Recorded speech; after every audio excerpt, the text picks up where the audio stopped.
उसी का एक छोटा सा टॉपिक लेते हैं। तो क्वांटीकरण में हमने देखा था कि किसी वस्तु पर जो आवेश होता है वो एक इलेक्ट्रॉन के आवेश का पूर्ण गुणज होता है। लेकिन ये बात हुई थी सन 1944 में। सन 1964 में एक वैज्ञानिक गैलमान हुए। उन्होंने ऐसे कणों के बारे में बताया जिनके ऊपर प्लस माइनस E/3 यानी इलेक्ट्रॉन के आवेश का 1/3 गुना आवेश होता है, या प्लस माइनस 2E/3 मतलब इलेक्ट्रॉन के आवेश का 2/3 गुना। ऐसे कण खोजे जिनके ऊपर इलेक्ट्रॉन के आवेश का 1/3 गुना 2/3 गुना आवेश होता है। ऐसे कणों को गैलमान ने क्वार्क कहा था। न्यूक्लियॉन जो होते हैं, नाभिक में स्थित कण, प्रोटॉन और न्यूट्रॉन, उनकी संरचना इन क्वार्क के द्वारा दी जाती है। दो तरह के क्वार्क होते हैं, यू क्वार्क और D quark. D quark you quark से भारी होता है। डी क्वार्क पर -E/3 आवेश होता है। कितना होता है? -E/3 आवेश होता है। जबकि यू क्वार्क पर +2E/3 आवेश होता है। +2E/3 आवेश होता है।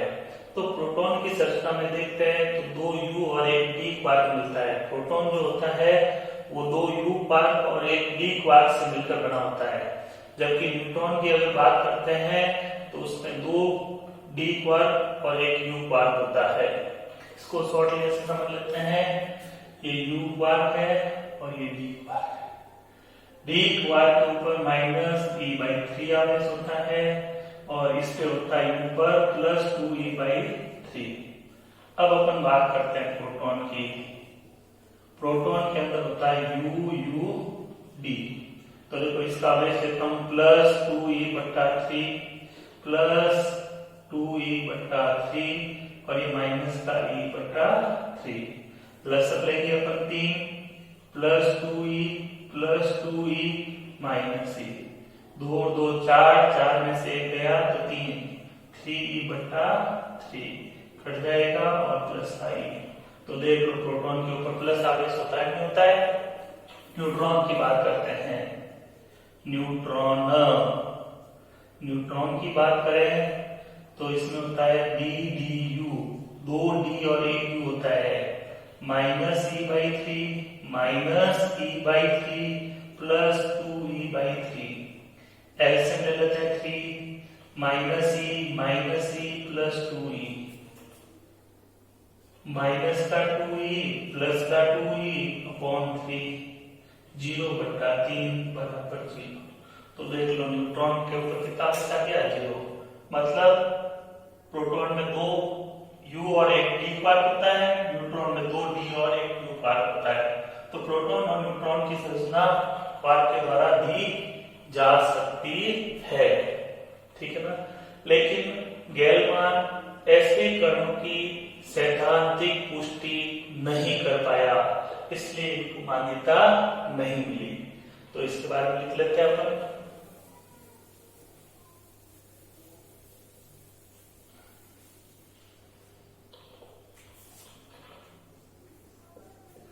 सन 1964 में वैज्ञानिक गैलमान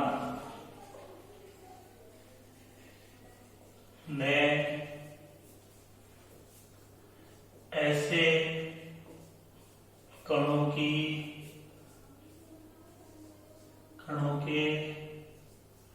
बारे में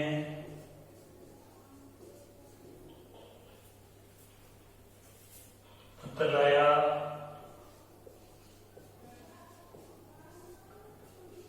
जिन पर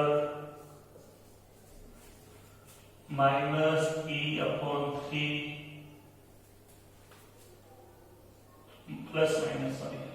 +-E/3 तथा +-2E/3 आवेश होता है।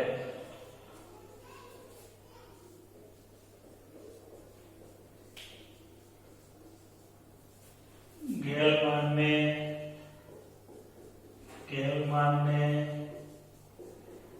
ऐसे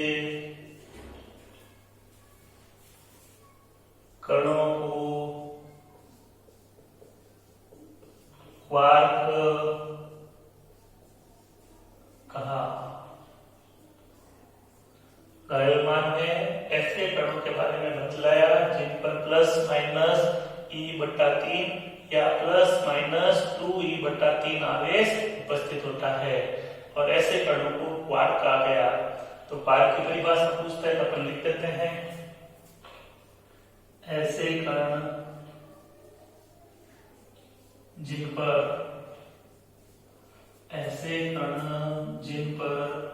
+-E/3 या +-2E/3 आवेश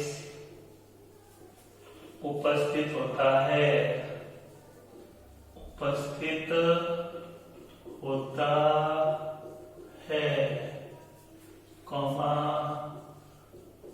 क्वार्क कहलाते हैं।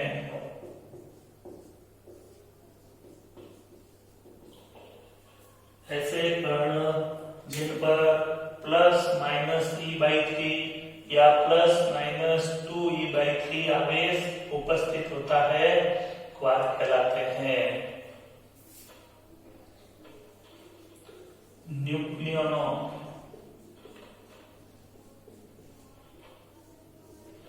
15वें चैप्टर में पढ़ेंगे न्यूक्लियन। नाभिक में स्थित कण मतलब प्रोटॉन और न्यूट्रॉन को न्यूक्लियन कहते हैं। न्यूक्लियनों की संरचना क्वार्क द्वारा दी जाती है।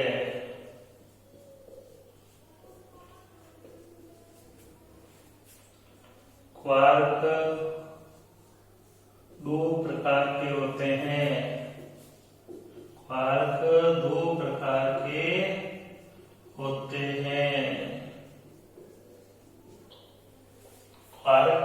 प्रकार के होते हैं। नंबर 1 ऊपरी क्वार्क।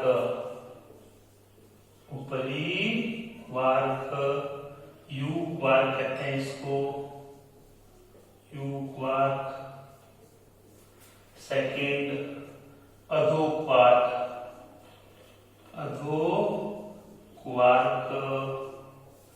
D quark.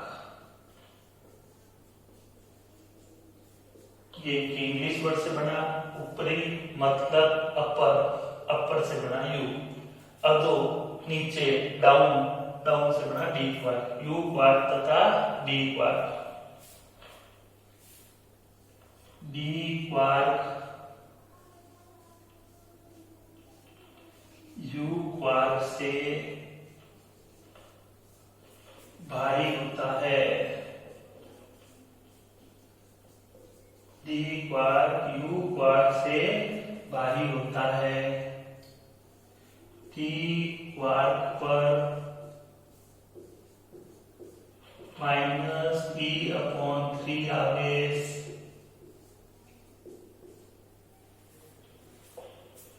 तथा यू क्वार्क पर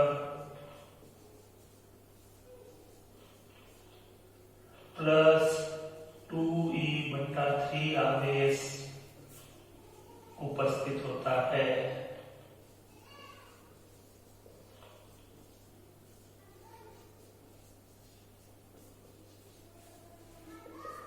डी क्वार्क यू क्वार्क से भारी होता है।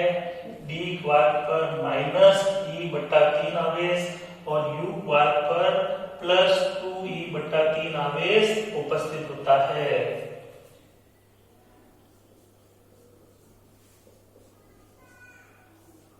प्रोटॉन में 2 यू क्वार्क तथा 1 डी क्वार्क अर्थात UUD उपस्थित होते हैं,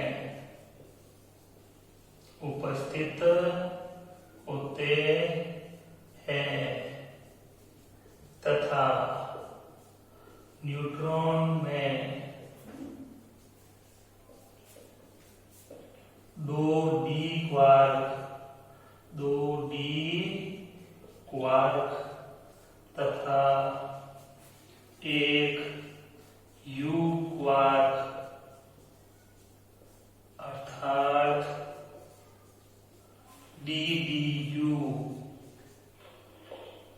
उपस्थित होते हैं।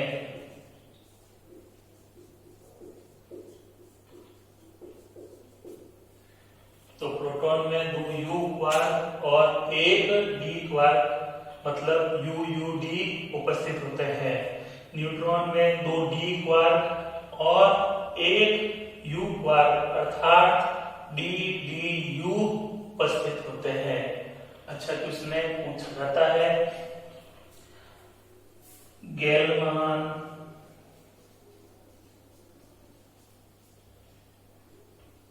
क्वार्क की सैद्धांतिक पुष्टि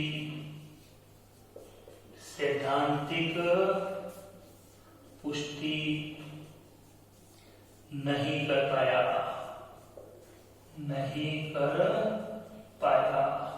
थ्योरेटिकल रूप से उसने नहीं बता पाया कि ये ऐसे भी कण होते हैं, सिर्फ प्रैक्टिकली बताया कि ऐसे भी कण पॉसिबल है। तो ये आज क्वार्क के बारे में समझ में आ गया। कोई डाउट इसमें? तो इसमें क्वेश्चंस जो बनते हैं वो लिख लेते हैं अपन।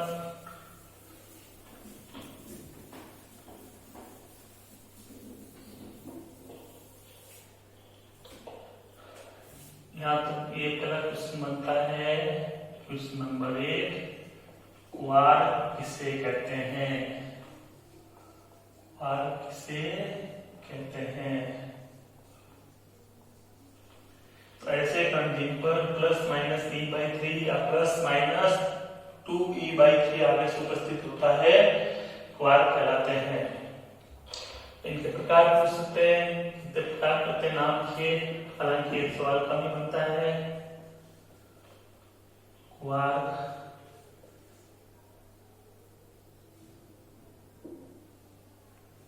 कितने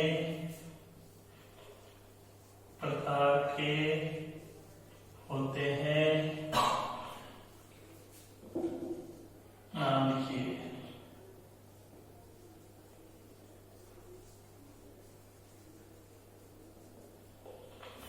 क्वेश्चन नंबर 3, प्रोटॉन में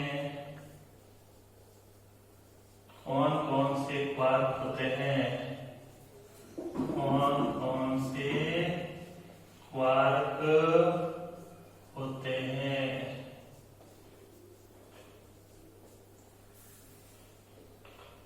चौथा, न्यूट्रॉन में कौन कौन से क्वार्क होते हैं?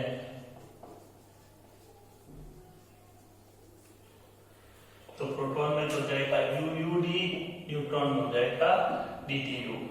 क्लियर यहाँ तक? कोई समस्या? बढ़िया। तो अब अपन देखते हैं कूलाम का नियम। कूलाम का नियम वेरी वेरी मोस्ट इंपोर्टेंट है। पहले अपन इसकी लैंग्वेज लिख देते हैं, फिर अपन इस पे डिस्कस करते हैं। वैज्ञानिक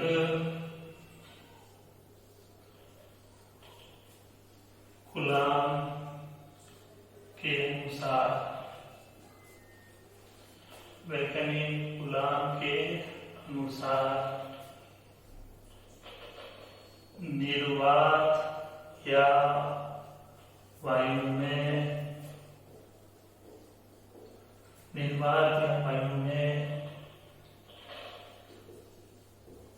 अल्प दूरी पर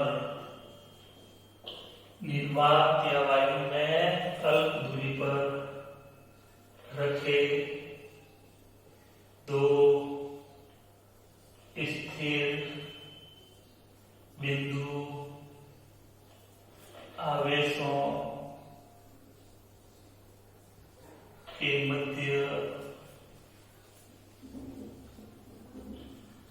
लगने वाला आकर्षण या आकर्षण बल या प्रतिकर्षण बल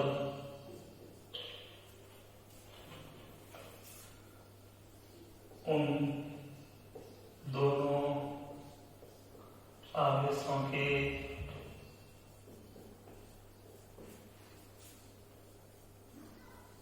गुणनफल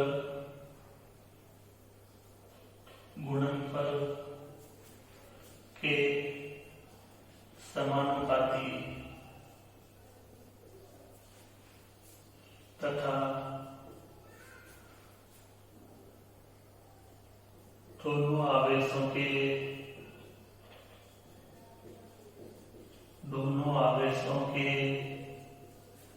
बीच की दूरी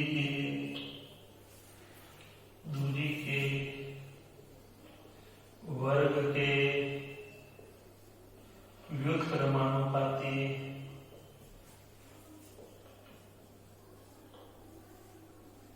होता है। तो निर्वात या वायु में अल्प दूरी पर दो स्थिर बिंदु आवेशों को अगर रखते हैं तो उनके मध्य लगने वाला आकर्षण या प्रतिकर्षण बल, दो आवेश समान प्रकृति के होंगे, एक जैसे होंगे, दोनों प्लस है या दोनों माइनस है, तब उनके बीच में प्रतिकर्षण बल लगता है। और एक प्लस आवेश है और दूसरा माइनस आवेश है तो उनके बीच में आकर्षण बल लगता है। तो कूलाम ये कहता है कि जो भी आकर्षण या प्रतिकर्षण बल लगेगा वो बल दोनों आवेशों के गुणनफल के समानुपाती और दोनों आवेशों के बीच की दूरी के वर्ग के व्युत्क्रमानुपाती होता है। तो अभी अपन निर्वात की बात करते हैं, फिर माध्यम की भी बात करेंगे। दूरी अल्प होनी चाहिए, कुछ किलोमीटर की दूरी तक ही ये नियम लागू होता है, इसलिए यह वर्ड लगा है अल्प दूरी। इस नियम में एक एक वर्ड का वेरी मोस्ट इंपोर्टेंट है। तो अल्प दूरी होनी चाहिए। आगे अपन नेक्स्ट वीडियो में इसकी सीमाएं पढ़ेंगे, इसके महत्व पढ़ेंगे, तब देखेंगे कि यह कूलाम का नियम 10⁻⁻15 मीटर से कुछ किलोमीटर की दूरी तक ही लागू होता है। स्थिर आवेश स्थिर होना चाहिए, तो भी अपन आवेशों के बीच बल कूलाम के नियम से ज्ञात कर सकते हैं। अगर ये गतिशील होते हैं तो अपन ने पढ़ा है गतिशील आवेश चुंबकीय क्षेत्र भी उत्पन्न करता है। मतलब गतिशील आवेश होंगे तो उनके बीच में विद्युत बल के साथ चुंबकीय बल भी होगा, और चुंबकीय बल को अपन कूलाम के नियम से नहीं ज्ञात कर सकते। तो आवेश कैसे होने चाहिए? स्थिर। इस पे भी अपन आगे डिस्कस करेंगे नेक्स्ट क्लास में। बिंदु आवेश होने चाहिए। बिंदु आवेश होने से क्या होता है कि इन आवेशों की जो विमाएं होती है वो इनके बीच की दूरी की तुलना में नगण्य हो जाती है, और जब ऐसे बिंदु आवेशों की दूरी कम करते हैं तो इनका वितरण एक समान रहता है। ये अगर बड़े गोले ले लेंगे, उसमें से एक गोले को नजदीक लाएंगे तो उनके आवेशों का वितरण बराबर नहीं हो पाएगा, तो ये बल अपने को प्रॉपर रूप में नहीं मिल पाएगा। तो ये हो गया। चलो तो अपन लेते हैं यहाँ पे, देखो ये बिंदु आवेश दिया मैंने Q1, ये अल्प दूरी ले लेता हूं मैं यहाँ से R दूरी पर। दूसरा आवेश ले लेते हैं अपन Q2। अब इनके बीच में इनकी प्रकृति के हिसाब से या तो आकर्षण बल लगेगा या प्रतिकर्षण बल लगेगा। अब कूलाम कहता है कि भाई ये बल जो है वो दोनों आवेशों के गुणनफल के समानुपाती होता है। उसने ये सारी चीजें प्रैक्टिकली निकाली, प्रयोग करके ये चीजें निकाली। तो क्या कहता है? F समानुपाती Q1 Q2 बल जो होता है वो दोनों आवेशों के गुणनफल के समानुपाती होता है। ऐसे समानुपात चिन्ह हटाएंगे, सॉरी दूसरी कंडीशन, ये पहली कंडीशन होगी। दूसरी कंडीशन, दोनों आवेश जो बल होता है वो दोनों आवेशों के बीच की दूरी के वर्ग के व्युत्क्रमानुपाती होता है। तो है समानुपाती चिन्ह, व्युत्क्रमानुपाती बनाने के लिए 1 लिख देते हैं r²। F समानुपाती Q1 into Q2, F समानुपाती 1/r²। तो दोनों आवेशों के गुणनफल के समानुपाती, दोनों आवेशों के बीच की दूरी के वर्ग के व्युत्क्रमानुपाती। इन दोनों को कंबाइन करते हैं अपन असमीकरण को, तो यहां से अपने पास कंबाइंड ये सवाल आ जाएगा F समानुपाती Q1 Q2 अपॉन r²। देखो समानुपाती ये बट्टे में तो साथ में करती है, F समानुपाती Q1 Q2 अपॉन r²। जैसे समानुपाती चिन्ह हटाते हैं एक कांस्टेंट आएगा k, समानुपाती चिन्ह हटा करके बराबर का चिन्ह लगाते हैं तो कांस्टेंट आता है। कूलॉम ने यहाँ कांस्टेंट दिया k, Q1 Q2 upon r²। k यहाँ पे एक समानुपाती नियतांक है। आगे जाके अपन पढ़ेंगे k की वैल्यू, k बराबर 1/4 पाई एप्सिलॉन नॉट, और इसकी संख्यात्मक वैल्यू होती है 9 into 10⁻9 न्यूटन मीटर स्क्वायर पर coulomb square. Newton metre square पर कूलॉम स्क्वायर। इसका मतलब कैसा आया नेक्स्ट वीडियो में हम डिस्कस करेंगे, जब k के बारे में पढ़ेंगे। k बराबर 1/4 पाई एप्सिलॉन नॉट, इसको अपसाइलन नॉट बोलते हैं, अपसाइलन नॉट बोलते हैं। ये निर्वात की विद्युशीलता होती है। क्या होती है? निर्वात की विद्युशीलता लिख देते हैं। पहले इस फॉर्मूले को इस फॉर्म में ले आते हैं। F बराबर 1/4 pi epsilon naught Q1 Q2 upon r²। तो ये कूलॉम के नियम का फॉर्मूला है, इंपॉर्टेंट फॉर्मूला है, बहुत अच्छे अच्छे न्यूमेरिकल बनते हैं इसके। तो F बराबर k Q1 Q2 upon r²। F बराबर k Q1 Q2 upon r²। Short form में याद रख सकते हैं, k की वैल्यू रख करके भी याद रख सकते हो। F बराबर 1/4 pi epsilon naught Q1 Q2 upon r²। परिस्थिति के अनुसार अपन इनका उपयोग करेंगे। क्लियर? यहां तक कोई समस्या? ठीक है। तो यहाँ पे अपन एक चीज कर लेते हैं,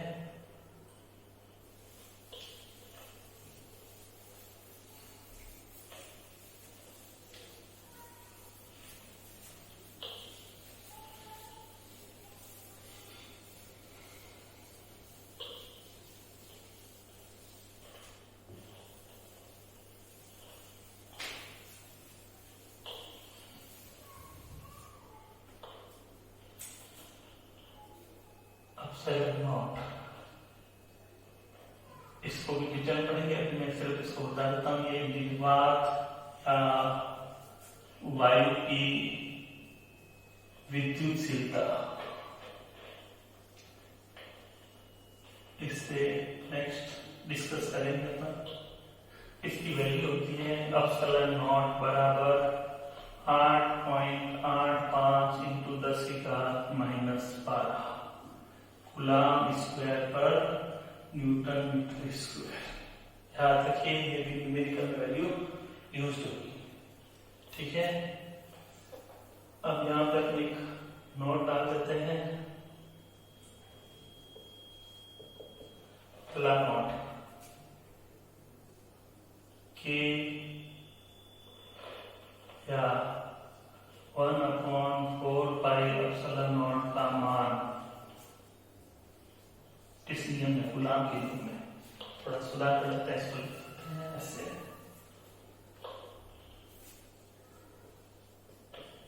कूलॉम के नियम में के या 1/4 पाई एप्सिलॉन नॉट का मान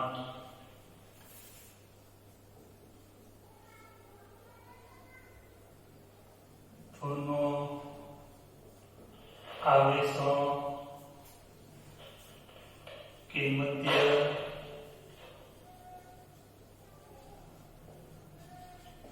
माध्यम की प्रकृति पर तथा प्रयुक्त मात्रक पद्धति पर निर्भर करता है।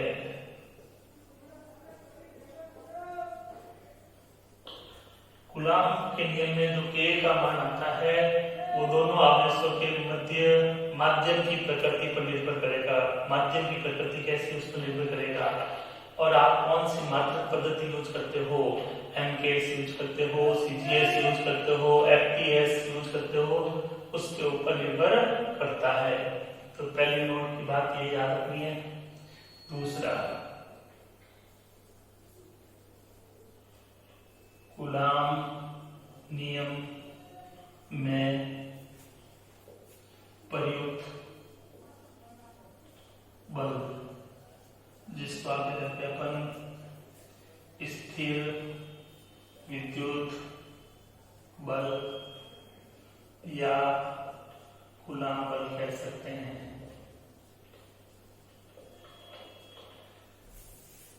दोनों आवेशों को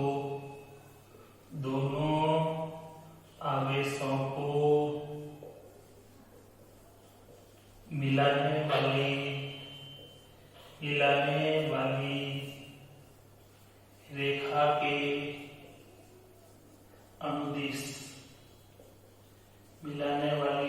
के अनुदिश कार्यरत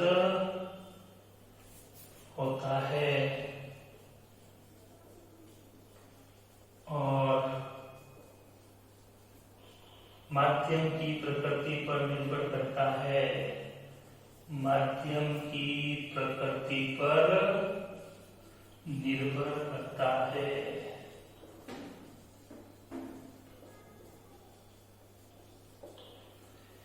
तो यहाँ पे कूलॉम के नियम में जो बल लग रहा है, हमने देखा F जो लग रहा है वो दोनों आवेशों को मिलाने वाली रेखा के अनुदिश, उस रेखा के अनुदिश लगता है और हमेशा माध्यम की प्रकृति पर निर्भर करता है।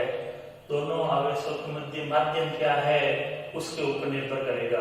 तो अभी तक तो अपने माध्यम में निर्वात या हवा ली। अब उस निर्वात या हवा की जगह अगर अपन कोई दूसरा माध्यम ले ले तो क्या होगा?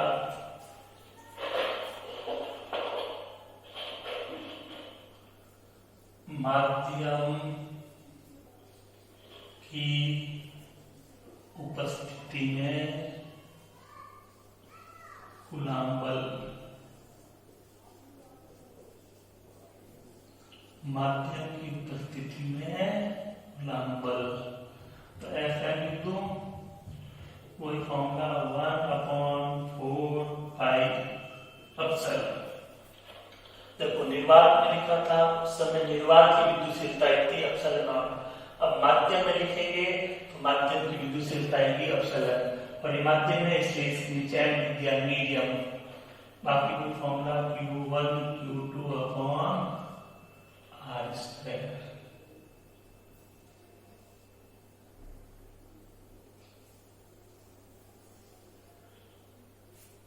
एप्सिलॉन माध्यम की निरपेक्ष विद्युतशीलता,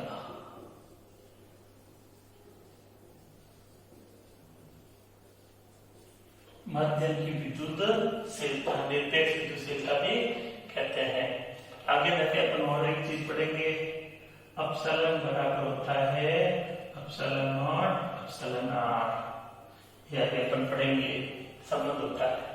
ये माध्यम की विद्युतशीलता, ये निर्वात की विद्युतशीलता, और ये होती है आपेक्षिक विद्युतशीलता, जिसे आगे अपन पराविद्युतांक कहेंगे। क्या कहेंगे? परावैद्युतांक, आपेक्षिक विद्युतशीलता विद्युतों में एप्सिलॉन आर होता है आपका आपेक्षिक विद्युतशीलता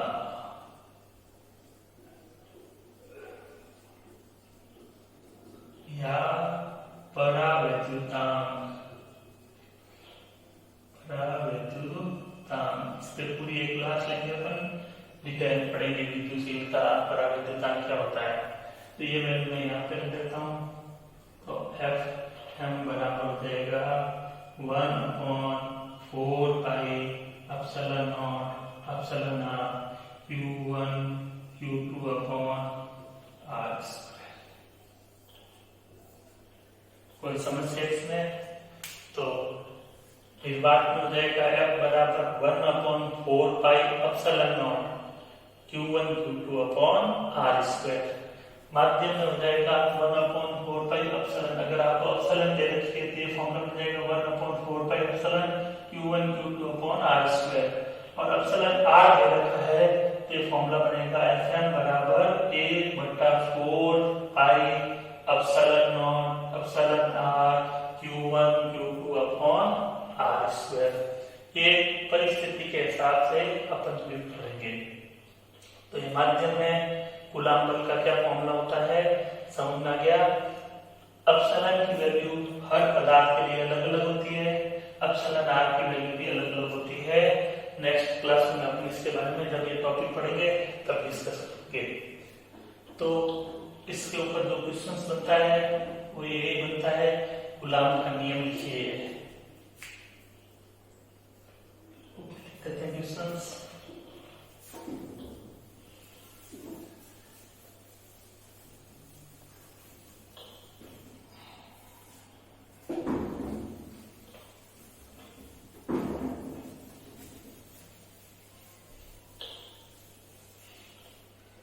कूलाम के नियम का क्वेश्चन बनता है पहला,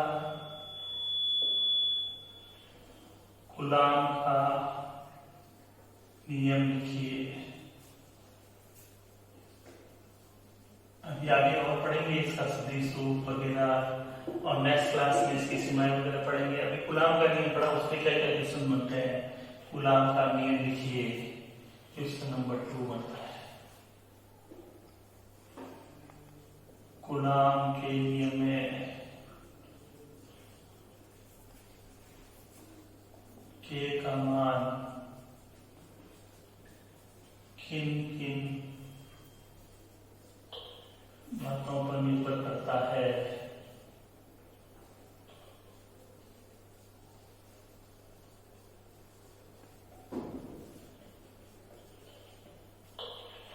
क्वेश्चन नंबर 3 बनता है, माध्यम की उपस्थिति में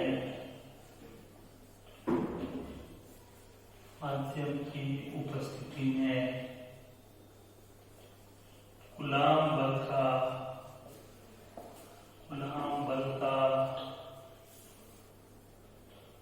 व्यंजक लिखिए। व्यंजक मतलब सूत्र लिखिए। तो ये हमेशा आपको जो अच्छा लगे वो फॉर्मूला लिखिए।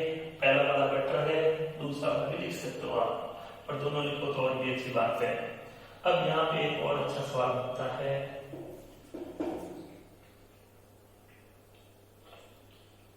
दो बिंदु आवेश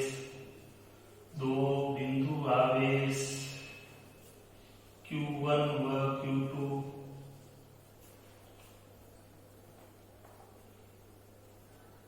निर्वात में स्मॉल r दूरी पर स्थित है। यदि इनके मध्य निर्वात के स्थान पर माध्यम भर दिया जाए तो आवेशों के मध्य मध्य लगने वाले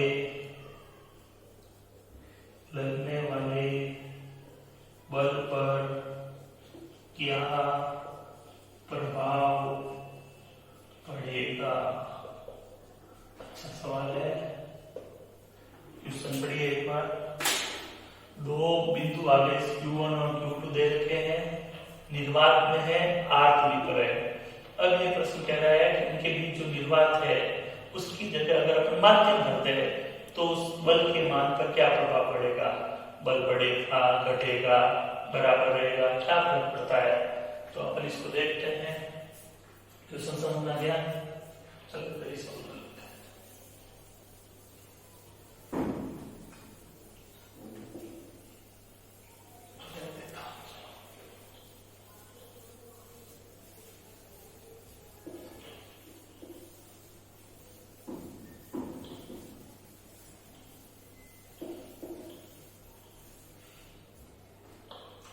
तो दो बात की, एक निर्वात में बल की बात हुई, एक माध्यम में बल की बात हुई। माध्यम बढ़ने पर क्या प्रभाव पड़ेगा, तब उन दोनों की वैल्यू निकालते हैं, फिर उन दोनों की आपस में तुलना करके देखते हैं क्या होता है। निर्वात की उपस्थिति में बल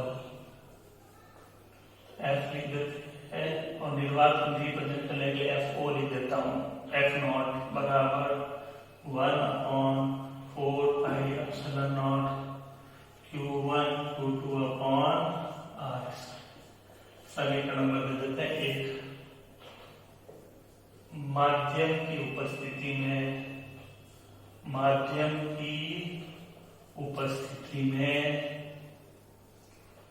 बल प्रयुक्त आवेशों के मध्य बल लिख सकता है। आवेशों के मध्य बल लिख देना। आवेशों के मध्य बल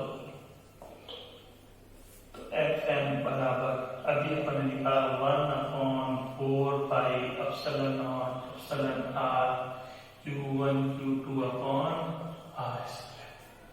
इसको ऐसे एडजस्ट कर तो Fm बराबर 1/एप्सिलॉन R into 1/4 pi epsilon naught, epsilon R अलग से कर दिया, इंटू में Q1 Q2 अपॉन R। अब समीकरण 1 में देखो ये रखो 1/4 pi epsilon not 1/4 pi epsilon naught Q1 Q2 upon R square Q1 Q2 upon R square. मतलब इस पूरे की जगह समीकरण नंबर 1 से F0 लिख सकते हैं। तो समीकरण 1 व 2 से समीकरण 1 व समीकरण 2 से क्या हो जाएगा। Fm बराबर 1/एप्सिलॉन R इंटू F0। Fm बराबर 1/एप्सिलॉन R F0।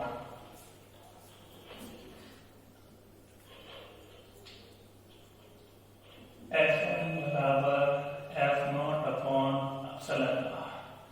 पक्षांतर कर देता हूँ, इसके नीचे कुछ नहीं लिख देता हूँ, क्रॉस मल्टीप्लाई से लिख देता हूँ।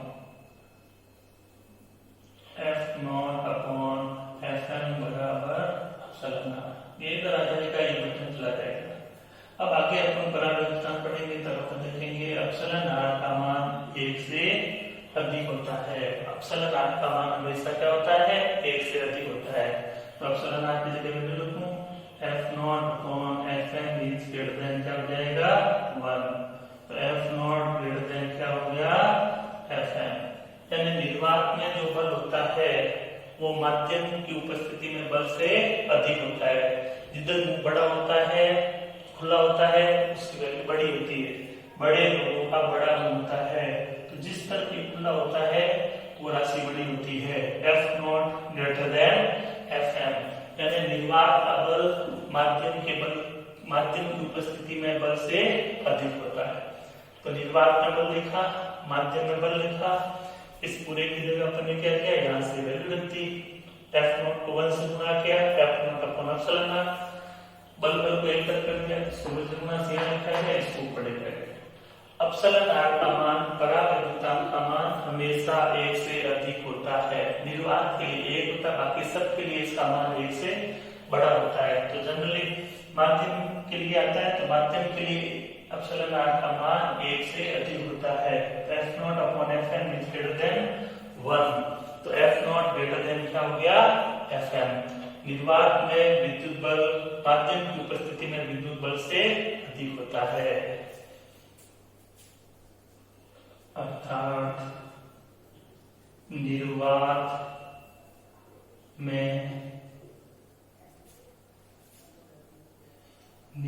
की उपस्थिति में दो आवेशों के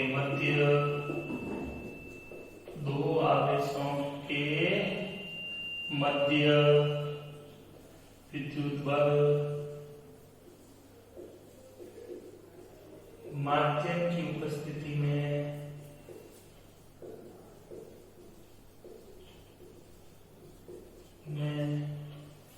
उन्हीं दो आवेशों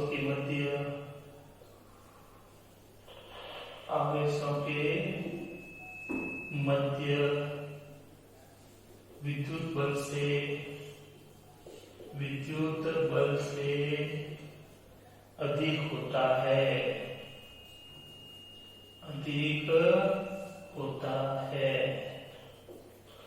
F0 greater than Fm। Clear सबको, कोई समस्या इसमें? तो ये अच्छा क्वेश्चन था। अब आगे बढ़ते हैं अपन और कूलॉम के नियम का सदिश रूप देखते हैं। तो कूलॉम के नियम में अपन देखो बल निकालते हैं, और अपन पढ़ चुके हैं बल सदिश राशि होती है। बल कैसी राशि होती है, सदिश राशि होती है। तो सदिश राशि होती है तो सदिश चिन्ह लगा सकते हैं। कूलॉम के नियम का सदिश रूप,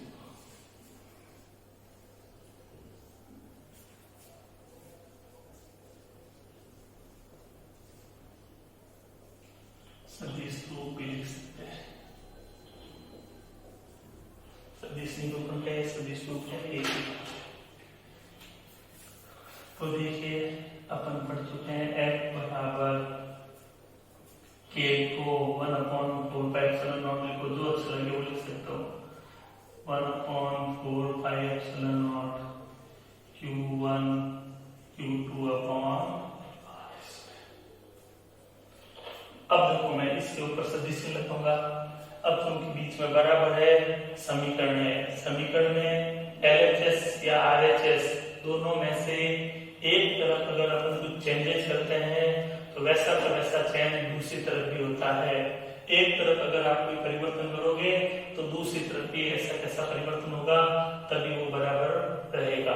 तो मैं इधर तो सदिश लगा दूंगा, लेकिन इधर सदिश किससे लगाएंगे, तो यहाँ पे सदिश लगाने के लिए मैं पहले क्या करता हूँ, 1 से गुणा कर देता हूँ।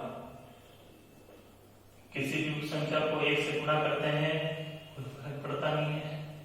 Q1 Q2 upon R into number लिख देता हूँ। ऐसा करने से क्या होगा, एक की जगह अपन एकांक सदिश लिख सकते हैं। अपन ने पढ़ा एकांक सदिश जिसका परिमाण 1 होता है, एक की जगह अपन एकांक सदिश लिख सकते हैं। तो उस केस में अपन इधर भी सदिश लगा सकते हैं। F सदिश बराबर 1/4πε0 Q1 Q2 upon R square R cap होगा यहाँ पे एकांक सदिश, क्या होता है एकांक सदिश। अब यहाँ एकांक सदिश किया है तो इस दूरी को भी अपन परिमाण में चेंज कर देते हैं। F सदिश बराबर 1/4πε0 Q1 Q2 अपॉन R सदिश के परिमाण का स्क्वायर। परिमाण लगा के स्क्वायर कर दो, वापस वही अदिश राशि आ जाएगी। है तो ये अदिश राशि, लेकिन इसको अपन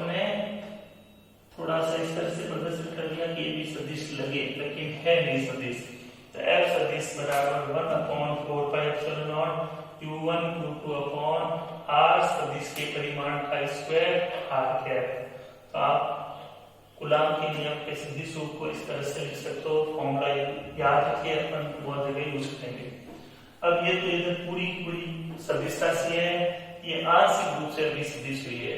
इस आंशिक को भी पूर्ण में बदलते हैं। एकांक सदिश का अपन फॉर्मूला पढ़ चुके हैं। एकांक सदिश जो होता है वो सदिश बटा सदिश का परिमाण होता है। एकांक सदिश क्लास में पढ़ा होगा, सदिश बटा सदिश का परिमाण। तो आर कैप की जगह अपन क्या लिख सकते हैं, आर सदिश बटा आर सदिश का परिमाण। तो रखता हूं मैं यहाँ पे एफ सदिश बराबर 1/4πε0 Q1 Q2 अपॉन आर सदिश के परिमाण का स्क्वायर इंटू आर कैप की जगह जाएगा आर सदिश बटा आर सदिश का परिमाण। इसका गुणा कर देते हैं। एफ सदिश बराबर 1/4πε0 Q1 Q2 अपॉन आर सदिश के परिमाण का क्यूब आर सदिश। ये कंप्लीटली कूलॉम नियम का सदिश रूप हुआ। एफ सदिश बराबर 1/4π सदिश के परिमाण का क्यूब आर सदिश। अब इधर की पूरी पूरी सदिश राशि, इधर की पूरी पूरी सदिश राशि आ गई है। तो यहाँ ये भी सदिश रूप कहलाता है, लेकिन ये एकांक सदिश आर कैप के पदों में है। तो ये आपका दोनों में से जो अच्छा लगे वो अपन लिख सकते हैं। कोई समस्या? तो सवाल एक बनता है, कूलॉम के नियम का सदिश रूप लिखिए। दोनों फॉर्मूलों में से कोई भी एक फॉर्मूला लिख सकते हो। क्वेश्चन बनेगा कूलॉम के नियम का सदिश रूप लिखिए, लिख लोगे। अब यहाँ पे भी क्या होता है कि ये जो अपन ने बल निकाला, कॉमन बल निकाला, अब इसमें भी क्या होता है कि पहला आवेश दूसरे आवेश पे बल लगाता है, दूसरा आवेश पहले पे बल लगाता है। उनकी वैल्यू अपन उनके पदों में देखते हैं।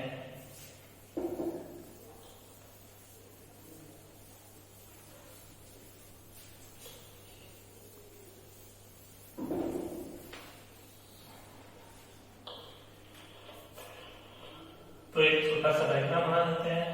अपन ये ले लेते हैं मूल बिंदु O। मूल बिंदु के सापेक्ष अपन ये कोई बिंदु आवेश Q1 लेते हैं और इसकी स्थिति दर्शा देता हूं मैं R1 सदिश। एक दूसरा आवेश Q2 ले लेता हूं और इसका स्थिति सदिश ले लेते हैं अपन R2 सदिश। अब ये Q1 Q2 पे बल लगेगा तो वो इधर लगेगा। किस पे लग रहा है? Q2 पे लग रहा है। किसके कारण लग रहा है? Q1 के कारण। जिस पर लगता है उसको आगे लिखते हैं,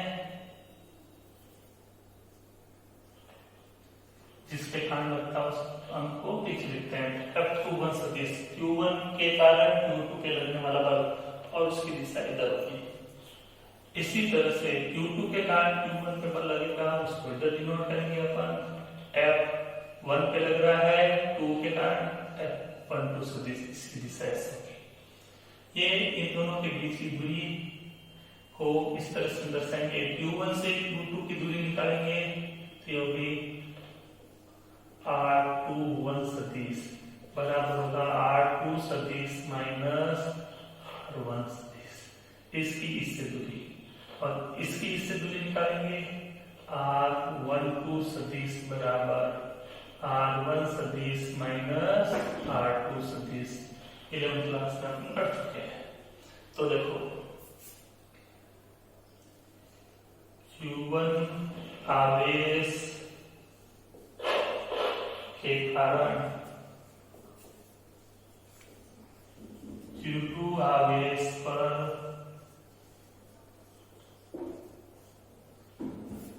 लगने वाला विद्युत बल हो जाएगा। देखो F किस पर लग रहा है? 2 पर लग रहा है। किसके कारण? 1 पर। F21 सदिश बराबर 1/4πε0। आके लिख सकते हो Q1 Q2 अपॉन R21 सदिश के परिमाण का स्क्वायर R21 का स्क्वायर।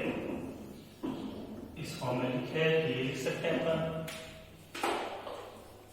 और उस फॉर्म में लिखे हैं का F21 सदिश बराबर 1/4 pi epsilon naught Q1 Q2 upon R21 सदिश के परिमाण का क्यूब R21 सदिश।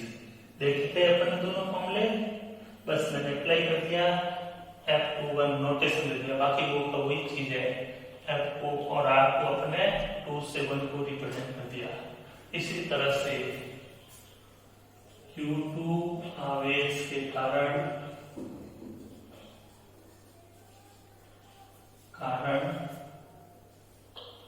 Q1 आवेश पर लगने वाला विद्युत बल। अब देखो किससे निकाल रहे हैं अपन, Q1 पे बल निकाल रहे हैं, किसके कारण, 2 के कारण। यह क्या जाएगा 1/4 pi epsilon naught Q1 Q2 upon R12 सदिश के परिमाण का स्क्वायर R12 का स्क्वायर। F12 सदिश बराबर 1/4 pi epsilon naught Q1 Q2 upon R12 सदिश के परिमाण का क्यूब R12 क्या है। ठीक है, तो इन फॉर्मूलों को भी याद रखो, आगे न्यूमेरिकल में यूज होंगे। ठीक है, तो इसी पे अपन कल आगे क्वेश्चंस करेंगे, फिर इससे आगे इसको बढ़ाएंगे। तो यहाँ तक का काम अच्छे से कीजिए। ठीक है, और कल संडे की क्लास में आपके टेस्ट होगा यहाँ तक का, तो यहाँ तक आज रिवाइज कर लीजिएगा, कल टेस्ट लीजिएगा, नेक्स्ट क्लास में इससे आगे बढ़ेंगे। Thank you.